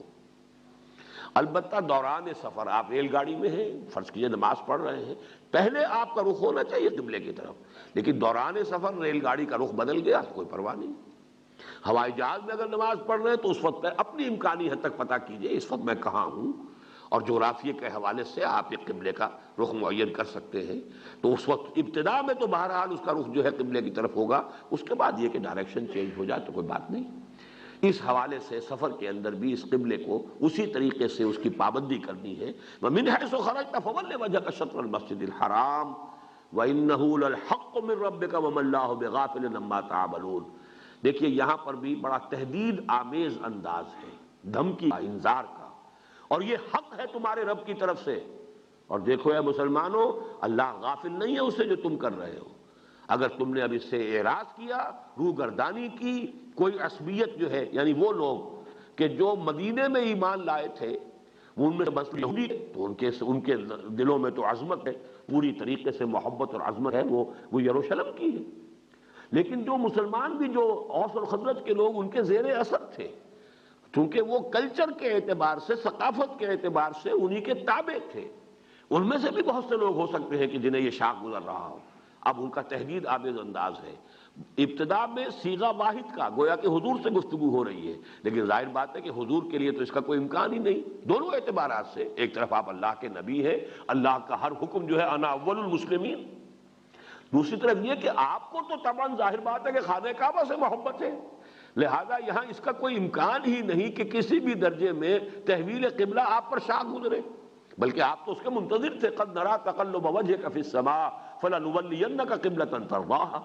تو یہاں اصل میں ان کی طرف اشارہ ہے، وَمَا اللَّهُ بِغَافِلٍ عَمَّا تَعْمَلُونَ۔ اے مسلمانوں، جیسا کہ پہلے آیا تھا یہود کے بارے میں، وَمَا اللَّهُ بِغَافِلٍ عَمَّا يَعْمَلُونَ، وہاں یعملون تھا صیغہ غائب کا، اور یہاں آ گیا وَمَا اللَّهُ بِغَافِلٍ عَمَّا تَعْمَلُونَ۔ اب یہاں مسلمانوں سے خطاب ہے۔ اگر کسی درجے میں کسی مسلمان کو یہ گراں گزر رہا تھا، یہ فیصلہ اللہ کا، یہ تحویل قبلہ جو ہے شاق گزر رہا تھا، تو گویا کہ ان کو تہدید کے انداز میں، دھمکی کے انداز میں، وَمَا اللَّهُ بِغَافِلٍ عَمَّا تَعْمَلُونَ، جو کچھ تم کر رہے ہو اللہ اس سے ناواقف اور بے خبر نہیں۔ پھر دیکھیے وَمَنْ حَيْثُ خَرَجْتَ فَوَلِّ وَجْهَكَ شَطْرَ الْمَسْجِدِ الْحَرَامِ وَحَيْثُ مَا كُنْتُمْ فَوَلُّوا وُجُوهَكُمْ شَطْرَهُ، جہاں سے بھی تم نکلو پھیر دو اپنے رخ کو مسجد حرام کی طرف۔ اب فرض کیجئے آپ سفر تو کر رہے ہیں، جا رہے ہیں شمال کی طرف، نماز پڑھنی ہے تو جنوب کی طرف رخ کرنا پڑے گا۔ اب فرض کیجئے کہ ایک شخص جو ہے مکے سے جا رہا ہے اور وہ جا رہا ہے جدہ کی طرف، تو جدہ تو مغرب میں ہے، نماز پڑھتے ہوئے واپس پھر جو ہے ان کے وہاں سے مشرق میں ہے خانہ کعبہ مکہ مکرمہ، رخ ادھر کرنا پڑے گا۔ وَمِنْ حَيْثُ خَرَجْتَ فَوَلِّ وَجْهَكَ شَطْرَ الْمَسْجِدِ الْحَرَامِ وَحَيْثُ مَا كُنْتُمْ، پھر جمع کا صیغہ فَوَلُّوا وُجُوهَكُمْ شَطْرَهُ، جہاں کہیں بھی تم ہو پھیر دو اپنے چہروں کو اسی کی جانب۔ لِأَلَّا يَكُونَ لِلنَّاسِ عَلَيْكُمْ حُجَّةٌ إِلَّا الَّذِينَ ظَلَمُوا مِنْهُمْ۔ اس حصے کو سمجھنے میں کافی دقت ہوئی ہے بہت سے حضرات کو، اور مجھے بھی یہ بمشکل سمجھ میں آیا ہے، لیکن الحمدللہ کہ اب مجھے اس پر پورا انشراح ہے کہ اس قبلے کے تحویل پر حجت کیسے قائم ہو سکتی تھی مسلمانوں پر، کدھر سے حجت قائم ہوتی؟ حجت کا اگر تحویل نہ کرتے، لِأَلَّا يَكُونَ لِلنَّاسِ عَلَيْكُمْ حُجَّةٌ، اس تحویل قبلہ سے در حقیقت اللہ نے تمہیں ایک الزام سے بچا لیا ہے۔ یہ الزام کدھر سے آ سکتا تھا؟ ظاہر بات ہے کہ تورات کے علماء تو موجود تھے، تورات کے علماء تو یہ جانتے تھے کہ اصل قبلہ وہی ہے۔ اگر محمد الرسول اللہ صلی اللہ علیہ وسلم اسے اختیار نہ کرتے، اللہ نے وہی قبلہ مسلمانوں کے لیے مقرر نہ کیا ہوتا، تو یہ الزام ہوتا مسلمانوں کے اوپر کہ تم نے کسی مصلحت کی وجہ سے، یا یہ کہ صرف اپنی کسی اسٹریٹجی کو سامنے رکھتے ہوئے تم نے اصل جو حق ہے اس کو چھپایا اور اصل حق کی پیروی نہیں کی، بلکہ لوگوں کی جو بھی سینسٹیوٹیز ہیں ان کو اتنی اہمیت دی کہ تم نے حق سے اعراض کیا۔ میں اس کی ایک مثال آپ کو دیتا ہوں۔ ہمارے ملک میں اہل حدیث مسلک جو ہے یہ یوں سمجھیے کہ بہت بعد میں آیا ہے، دیر میں آیا ہے۔ یہاں تو شروع سے تو اسلام کا ایک ہی ورژن تھا، وہ حنفیت۔ لیکن یہ کہ جب یہ اہل حدیث مسلک بھی، حدیث کے علم کا جب چرچا پھیلا ہے، پھر مسلک اہل حدیث بھی آیا،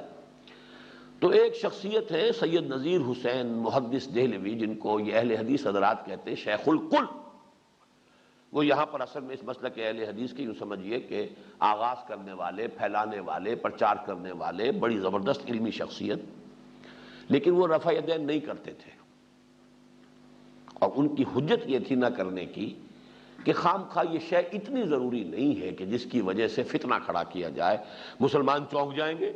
کیونکہ اس ملک میں تو وہی ایک حنفی نماز ہی لوگ جانتے ہیں، اس سے اور کسی نماز سے کوئی ملک ایسا ہو جس میں کوئی شافعی بھی آباد ہو، کوئی حنبلی بھی آباد ہو، کوئی اور بھی آباد ہو، تب تو لوگوں کو مختلف شکلیں جو ہے نمازوں کی معلوم ہے، تو کوئی نہ کوئی ان کا جو ہے وہ دل بھی کشادہ ہے، ذہن بھی کشادہ ہے۔ یہاں تو ایک ہی نماز سے واقف ہے، اس سے ذرا روگردانی ہو گئی تو فتنہ کھڑا ہو جائے گا، لوگ آپ کی باتیں نہیں سنیں گے۔ اس مصلحت کی وجہ سے وہ رفع یدین نہیں کرتے تھے قائل ہونے کے باوجود، چنانچہ یہ مسلک شاہ ولی اللہ سے چلا آ رہا ہے، انہوں نے لکھا ہے رفع یدین کرنے والا نہ کرنے والے سے بہتر ہے، لیکن یہ ایسی شے نہیں ہے کہ جس کی وجہ سے عوام کے اندر خامخواہ کوئی فتنہ اور فساد اور اختلاف کی جو ہے آگ اس کو بھڑکا دیا جائے۔ سر سید احمد خان مرحوم بھی وہابی تھے، اہل حدیث تھے، رفع یدین کرتے تھے، انہوں نے مناظرہ کیا سید نذیر حسین محدث دہلوی سے اور ان کو قائل کیا، آخر لاجواب کر دیا کہ جب تم مانتے ہو کہ حق یہ ہے تو صرف لوگوں کے ڈر کی وجہ سے تم نہیں کرتے۔ انہوں نے ہاتھ جوڑ دیا، ٹھیک ہے کروں گا بابا، کل سے کروں گا۔ تو یہ جو حجت قائم ہوتی ہے کہ جب معلوم ہے تمہیں کہ حق یہ ہے پھر تم اس کی پیروی نہیں کر رہے تو ایک حجت ہو گئی نا۔ تو گویا کہ وہ اہل علم اہل کتاب جو اس حقیقت سے آشنا تھے، واقف تھے، وہ الزام عائد کرتے، حجت قائم کرتے مسلمانوں کے اور حضور کے خلاف کہ حق تو یہ تھا، اگر یہ تمہاری نگاہوں سے اوجھل رہا تو بھی تمہاری نبوت کے اوپر ایک تان آ گیا، ایک شک اور شبے کی بات پیدا ہو گئی، اور اگر حق سے اعراض کیا ہے مصلحت کی وجہ سے تب بھی گویا کہ استقامت کے اندر کمی ہوئی۔ یہ حجت اے مسلمانوں تم پر قائم ہو جاتی اگر یہ تحویل قبلہ نہ ہو اور تمہارا رخ جو ہے مسجد حرام کی طرف نہ کر دیا جائے۔ اب حجتیں دو طرف سے آ سکتی تھی، اس وقت آ رہی ہے الا الذین ظلموا منہم کی جانب سے، جو کہ نا انصاف ہیں، مجرم ہیں، فاسق و فاجر ہیں، وہ بھی تمہارے خلاف طوفان اٹھا رہے ہیں کہ یہ کیسا دین ہوا کہ جس کا کہ قبلہ ہی معین نہیں، 16 مہینے یہ شمال کی طرف رخ کر کے نماز پڑھتے رہے، اب ان کا جو ہے پتہ چلا انہیں کہ قبلہ یہ ہے، ادھر رخ کیا ہے۔ تو یہ بھی ایک حجت ہے، لیکن یہ حجت قائم کرنے والے فاسق اور فاجر اور ظالم لوگ ہیں، اور اگر یہ تحویل قبلہ نہ ہوتی تو ان کے اہل حق جو ہے ان کی طرف سے، جو حقائق سے باخبر ہے ان کی طرف سے حجت قائم ہوتی کہ کیسے ہوئے یہ آخری نبی اور آخری رسول، اور ان پر بھی یہ بات منکشف نہیں ہوئی، اور انہوں نے بھی اصل حقیقت کی طرف جو ہے وہ لوگوں کو جو ہے وہ متوجہ نہیں کیا۔ یہ گویا کہ تان ہوتا تم پر، تمہارے خلاف اور نبوت محمدی کے خلاف ان لوگوں کا کہ جو حقیقت سے آگاہ ہے۔ لے اللہ، یہ ہم نے حکم اس لیے دیا، قبلے کی یہ تحویل اس لیے کر دی، لے اللہ یکون للناس علیکم حجت،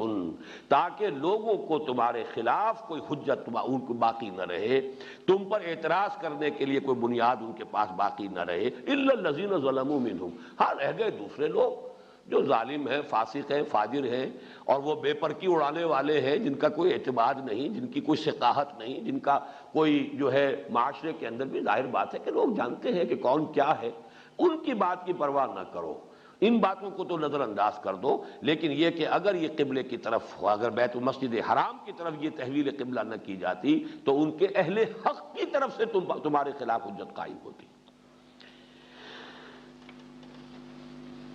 فلا تخشوہم واخشونی، تو اب وہ جو ظالم ہیں ان کے لوگ فاسق اور فاجر ہیں ان سے مسلمانوں تم بالکل نہ گھبراؤ، مت ڈرو، واخشونی، خشیت اختیار کرو میری، خوف ہونا چاہیے میری پکڑ کا، میرے محاسبے کا۔ وَلِأُتِمَّ نِعْمَتِي عَلَيْكُمْ، اور یہ در حقیقت تحویل قبلہ اب اس اتمام نعمت کے لیے ہے جو تم پر ہونے والا ہے۔ تمہیں اب یہ یہاں گویا کہ جو ابتدا میں مضمون آیا تھا کہ یہ تحویل قبلہ علامت ہے تحویل امامت کی، جس منصب امامت پر نسل ابراہیمی کی وہ شاخ فائز رہی ہے 2000 برس تک، در حقیقت تحویل قبلہ اس بات کی علامت ہے کہ اب اس منصب پر تم فائز کیے جا رہے ہو، تمہارا یہ جو مرکز ہے روحانی اور دینی وہ اب اہل توحید کا ہمیشہ کے لیے اب یہ ہے کہ جو مرکز ہوگا اور قبلہ رہے گا، اور یہ در حقیقت وَلِأُتِمَّ نِعْمَتِي عَلَيْكُمْ، تاکہ میں اپنی نعمت کا تم پر اتمام فرماؤں، نعمت ہدایت کا اتمام ہو، نور ہدایت جو ہے تم پر کاملتاً اتار دیا جائے، شریعت کی تکمیل ہو جائے، دین کی تکمیل ہو جائے۔ یوں نوٹ کیجئے کہ وہ آیت کے جو پھر نازل ہوئی ہے تقریباً 8 سال بعد، کہ جو سورہ مائدہ میں ہے، الیوم اکملت لکم دینکم واتممت علیکم نعمتی ورضیت لکم الاسلام دینا، آج کے دن میں نے تم پر اپنے دین کی تکمیل کر دی، اپنی نعمت کا اتمام فرما دیا، اب تمہارے لیے ہمیشہ ہمیش کے لیے اسلام کو دین کی حیثیت سے پسند کر لیا، ایکنالج کر لیا، ریکگنائز کر لیا، رضیت لکم الاسلام دینا۔ تو یہ اتمام نعمت کے لیے در حقیقت، اور جس منصب پر تم فائز کیے جا رہے ہو ہمیشہ کے لیے، شہادت علی الناس کا وہ فریضہ جو در حقیقت محمد رسول اللہ کا ہے صلی اللہ علیہ وسلم، اس لیے کہ تمام انسانوں کی طرف نبی اور رسول بنا کر بھیجے گئے ہیں محمد صلی اللہ علیہ وسلم، لیکن ہماری حکمت یہ ہوئی کہ انہوں نے حجت قائم کر دی تم پر، دین کی تبلیغ کا حق ادا کر دیا تم پر، اپنے قول سے بھی اپنے عمل سے بھی، اور نہ صرف انفرادی بلکہ اجتماعی سطح پر بھی دین کو قائم کر کے اس کا ایک نمونہ جو ہے دکھا دیا۔ اب یہی کام تمہیں کرنا ہے ہمیشہ ہمیش کے لیے، قیامت تک کے لیے، پوری نوع انسانی کے ضمن میں، وَلِأُتِمَّ نِعْمَتِي عَلَيْكُمْ وَلَعَلَّكُمْ تَهْتَدُونَ، اور تاکہ تم پورے طور پر ہدایت یافتہ ہو جاؤ۔ کبھی کبھی فعل جو ہے وہ اس کا اپنے انتہائی مفہوم، تاکہ تمہاری ہدایت کامل ہو جائے، تم اپنی اصل منزل مقصود اور منزل مراد تک پہنچ جاؤ۔ اور ہدایت، جیسا کہ میں نے بار بار عرض کیا ہے، ہدایت کوئی راستہ بتا دینا بھی اس کا مفہوم ہے، راستہ پہ چلانا بھی مفہوم ہے، اور منزل تک پہنچا دینا بھی اس کا مفہوم ہے۔ وَلَعَلَّكُمْ تَهْتَدُونَ، اور تاکہ تم ہدایت تامہ اور ہدایت کاملہ سے سرفراز ہو جاؤ۔ اب پھر دیکھیے کما آیا، جیسے وہاں فرمایا تھا كَذَلِكَ جَعَلْنَاكُمْ أُمَّةً وَسَطًا لِتَكُونُوا شُهَدَاءَ عَلَى النَّاسِ، یہ کاف گویا کہ ایک تشبیہ کے لیے آ رہا، کس لیے کہ یہ جو قبلے کی تحویل اب ہونے والی ہے، سَيَقُولُ السُّفَهَاءُ مِنَ النَّاسِ مَا وَلَّاهُمْ عَنْ قِبْلَتِهِمُ الَّتِي كَانُوا عَلَيْهَا قُلْ لِلَّهِ الْمَشْرِقُ وَالْمَغْرِبُ يَهْدِي مَن يَشَاءُ إِلَىٰ صِرَاطٍ مُسْتَقِيمٍ وَكَذَلِكَ جَعَلْنَاكُمْ، اس کے ساتھ جوڑ ملائیے كَمَا أَرْسَلْنَا فِيكُمْ، جیسے کہ ہم نے بھیج دیا ہے تم میں، رسولا منکم، ایک رسول صلی اللہ علیہ وسلم تم ہی میں سے، یتلو علیکم آیاتنا۔ اب یہ در حقیقت جوڑ ملا لیجئے، یہ چونکہ میں نے 4 رکوعوں کو مضمون کے اعتبار سے ایک وحدت قرار دیا، تحویلی 4 رکوع۔ پہلا اس کا رکوع 15واں ہے، جس میں وہ دعا آئی ہے حضرت ابراہیم حضرت اسماعیل علیہ السلام کی، ربنا وابعث فیہم رسولا منہم یتلو علیہم آیاتک ویعلمہم الکتاب والحکمت ویزکیہم، پروردگار ہماری جو نسل یہاں آباد ہو رہی ہے، پروردگار اس میں اپنا ایک رسول مبعوث کی جو ہو انہی میں سے، اجنبیت کا کوئی پردہ حائل نہ ہو، انہی میں سے ہو، اور وہ انہیں تیری آیات سنائے، اور انہیں کتاب اور حکمت کی تعلیم دے، اور انہیں ان کا تزکیہ کرے۔ اب اس دعا کا یہ ظہور ہو گیا کہ در حقیقت بعثت محمدی صلی اللہ علیہ وسلم، دعائے ابراہیم و اسماعیل جو ہے اس کی منظوری اور اس کا جو ہے اس کا ظہور عالم واقعہ میں ہو رہا ہے۔ کما ارسلنا فیکم رسولا منکم، جیسے کہ ہم نے بھیج دیا ایک رسول تم میں، تم ہی میں سے، یتلو علیکم آیاتنا، تمہیں پڑھ کر سناتا ہے ہماری آیات، ویزکیکم، اور تمہارا تزکیہ کرتا ہے۔ ویسے تو یہ بات کئی مرتبہ جو ہے بیان میں آ چکی ہے، لیکن یہاں پھر چونکہ اب یہ مقام ہے، نوٹ کر لیجئے، اس دعا کے الفاظ میں جو ترتیب ہے اور یہ اجابت دعا کے لیے جو آیت آئی ہے اس میں جو ترتیب ہے اس میں تھوڑا سا فرق ہے۔ وہاں تزکیہ آخری شے ہے، یہاں تزکیہ نمبر 2 ہے، اور آخری شے تعلیم حکمت ہے۔ یہ آپ دیکھ رہے ہوں گے ہماری آج کل یہاں ایک خصوصی تنظیم اسلامی کی تربیت گاہ ہو رہی ہے، تعلیم حکمت، مسائل حکمت، یہ مسائل تصوف، یہ تیرا بیان غالب، تجھے ہم ولی سمجھتے جو نہ بادہ خار ہوتا۔ تو یہ نوٹ کیجئے کہ یہ تصوف اور فلسفہ جو اصل میں فکر انسانی اور ذہن انسانی کی جو بلند ترین منزلیں ہیں، وہ در حقیقت ان سطحوں پر زیر بحث آتی ہیں۔ وہ مسائل حکمت آج ہم خاص طور پر ان دنوں میں ان کے بارے میں کچھ گفتگو کر رہے ہیں۔ تو اصل نوٹ یہ کیجئے کہ 3 جگہ قرآن مجید میں جب یہ مضمون آیا ہے اللہ تعالیٰ کی طرف سے، تو تینوں جگہ پر حکمت آخر میں آیا ہے، جیسا کہ یہاں ہے وَيُعَلِّمُهُمُ الْكِتَابَ وَالْحِکْمَةَ، اگرچہ حضرت ابراہیم، حضرت اسماعیل نے اس کو آخری شے رکھا ہے، تزکیہ کو، اور یہی بات آج بھی آپ فرق محسوس کریں گے۔ ہمارے ہاں جو عام طور پر تصوف کے حلقے ہیں، ان کے ہاں اصل مطلوب و مقصود شے جو ہے وہ تزکیہ ہے، جبکہ اصل میں تزکیہ بنیاد ہے، جڑ ہے، وہ تو تمہید ہے، مقدمہ ہے۔ تزکیہ ہو گیا ہو تب علم مفید ہے، اگر تزکیہ نہیں ہوا تو تعلیم اعلیٰ سے اعلیٰ بھی انسان نے حاصل کر لی، اس تعلیم کو بھی دنیا کمانے کا ذریعہ بنائے گا۔ علم را بر تن زنی مارے بود، علم را بر دل زنی یارے بود۔ علم جو ہے انسان کو حاصل ہو، لیکن پہلے تزکیہ ہو چکا ہو، تب وہ علم مفید ہوگا۔ اور اگر تزکیہ نہیں، تزکیہ سے مراد کیا ہے؟ پیورٹی آف انٹینشنز،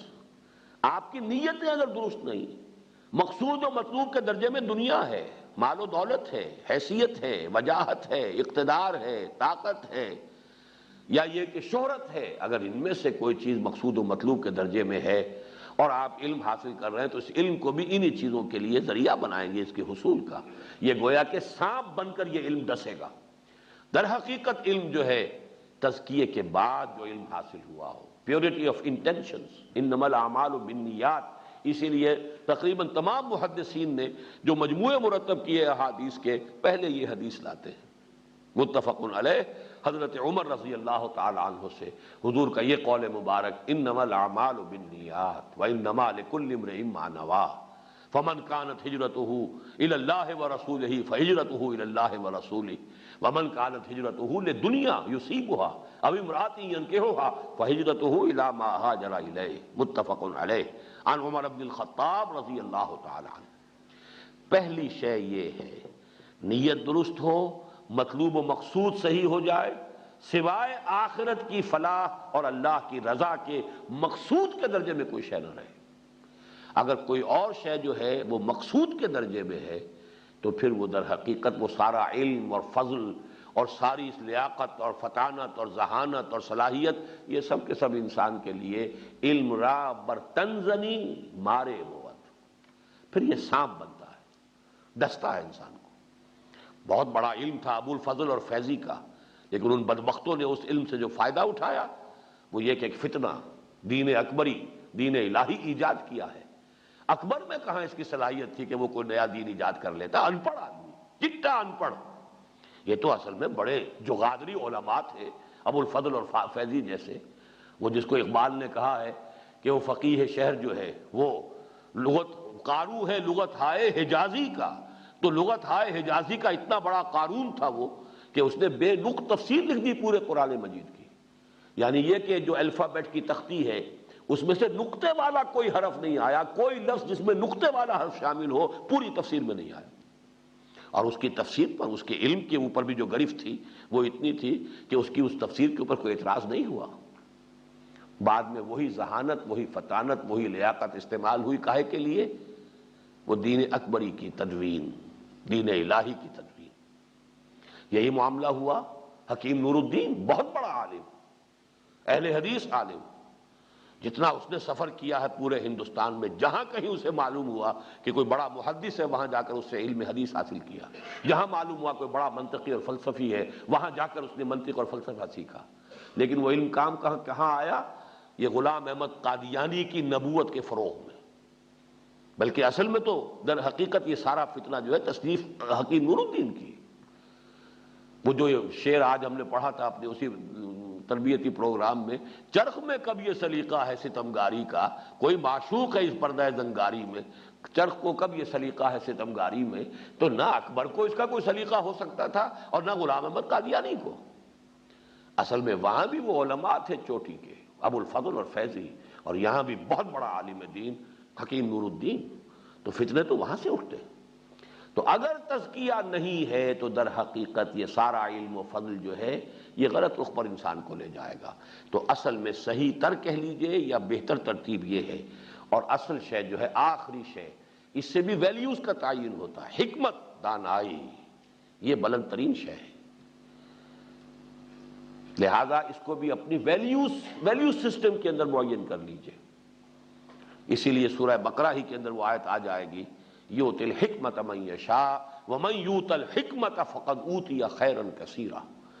اللہ جس کو چاہتا ہے حکمت عطا فرماتا ہے، اور جسے حکمت عطا ہو گئی اسے تو خیر کثیر عطا ہو گیا۔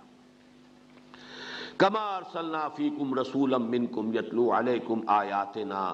ویزکیکم ویعلمکم الکتاب والحکمہ وَيُعَلِّمُكُم مَّا لَمْ تَكُونُوا تَعْلَمُونَ، اور تمہیں سکھاتا ہے، تعلیم دیتا ہے ان چیزوں کی جو تم نہیں جانتے تھے۔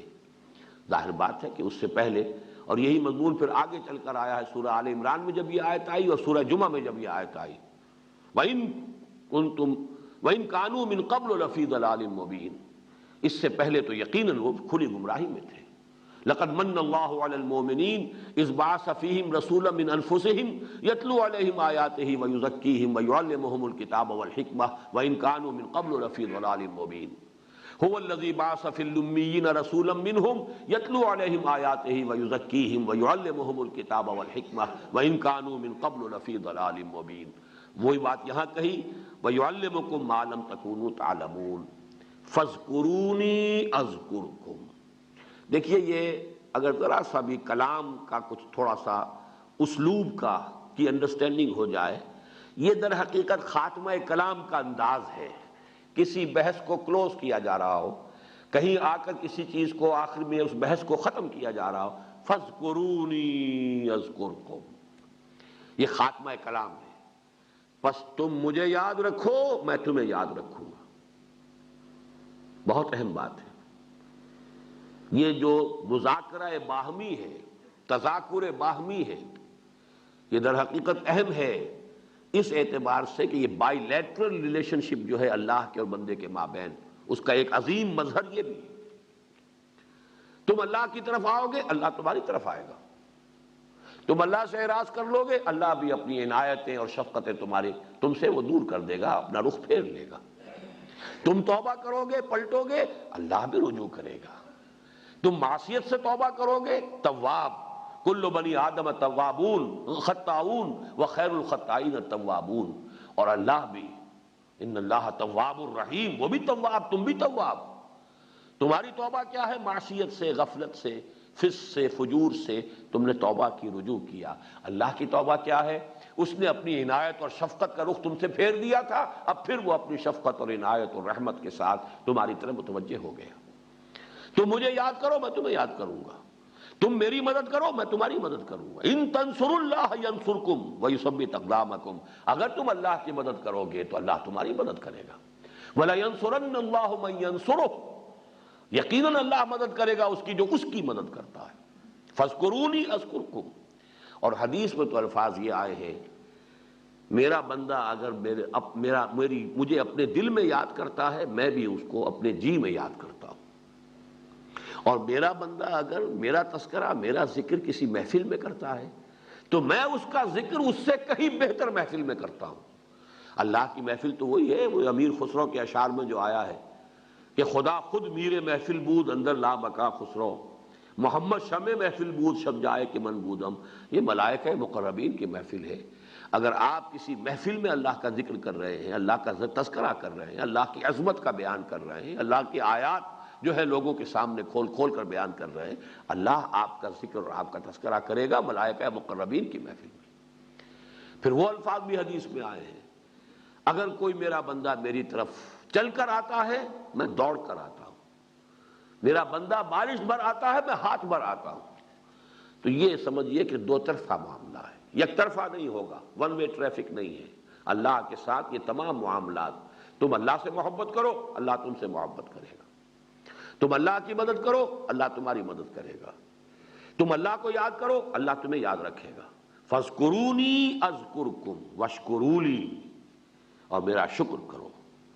یہ شکر جو ہے ہمارے منتخب نصاب کے درس نمبر 3 کی بڑی بنیادی بحث ہے۔ حکمت کا اصل حاصل شکر ہے۔ وَلَقَدْ آتَيْنَا لُقْمَانَ الْحِكْمَةَ أَنِ اشْكُرْ لِلَّهِ، یہ در حقیقت اس کا اصل حاصل ہے، اس کا نتیجہ ہے اللہ کا شکر۔ جب معرفت ہوگی میرا خالق وہ، میرا مالک وہ، میرا رازق وہ، میرا منعم وہ، منعم حقیقی وہ ہے، تو اسی کے لیے شکر کے جذبات دل میں بھی پیدا ہوں گے، زبان پر بھی الفاظ کا جامہ پہن کر آئیں گے، اور اپنے پورے وجود سے، پوری شخصیت کے ایک ایک منہ سے انسان جو ہے وہ اللہ تعالیٰ کا شکر کر رہا ہوگا۔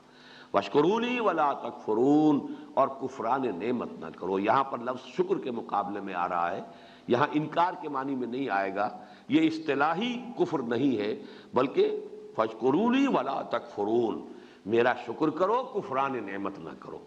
بہرحال امکانی حد تک یہ کہ میرا انکار نہ کرو، میرا کفر نہ کرو، یہ بھی اس کے اندر مراد دیا جا سکتا ہے۔ جیسا کہ میں نے عرض کیا تھا کہ اللہ کے فضل و کرم سے آج ہم نے یہ